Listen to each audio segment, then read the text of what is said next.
I'm going to go to the feature management, the feature management page. So let's go take a look at that.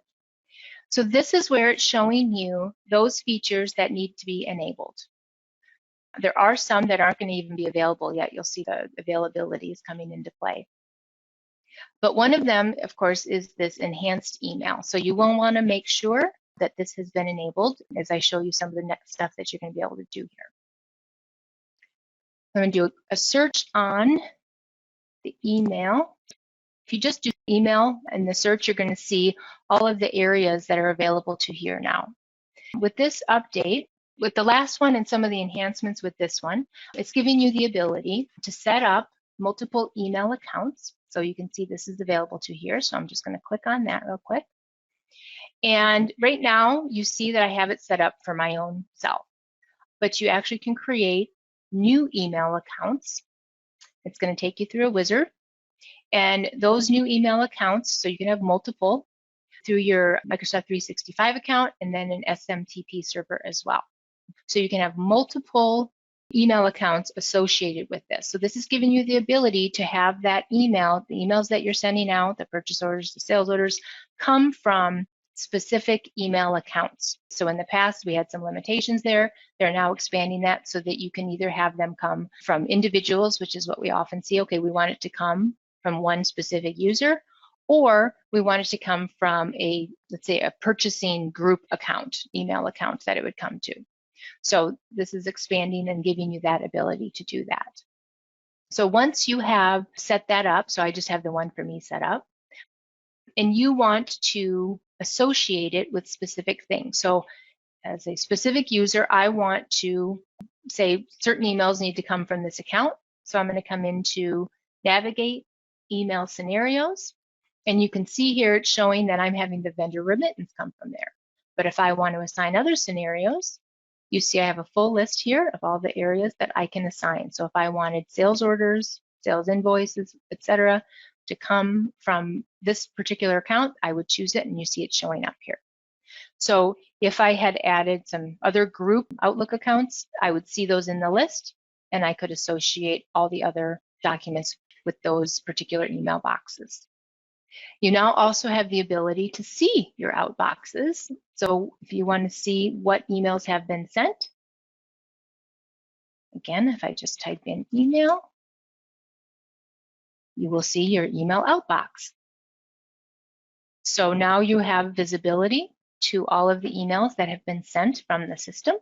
So if you're coming from an individual account, it will also show up in your standard Outlook account, but you can come to this area to see all of the emails that have been generated from the system. You see there is the ability to filter here. So if you want to get to specific ones, like from where the sender was, message, dates, you have that ability to filter down to those. So great visibility into what has been sent out of the system through that email. So what if I want to send a specific email, let's say from a posted sales invoice, I want to resend it to somebody. So I'm going to go ahead and go into my posted sales invoice list.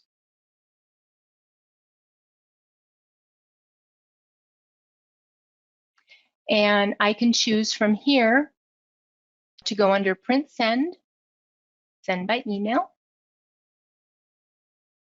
And then you see that it pops up with my account because I'm the default there.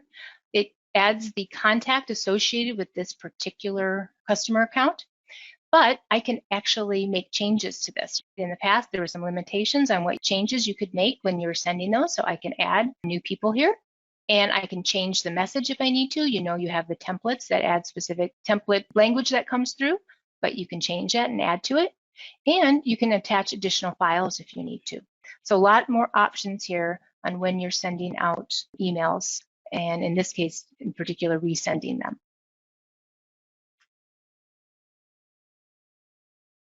I'm going to cancel there. We'll discard that. So now for particular customers, I also have the ability, so I'm going to go to my customer list.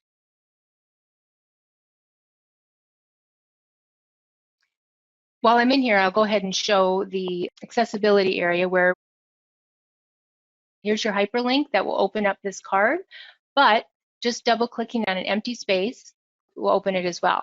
Now, what if I don't hit an empty space? If I don't double click on an empty space, and instead I do it into a field, you see that it highlights that field, and that's what you can use for copying. So if you want to copy a specific field, you can double click in it.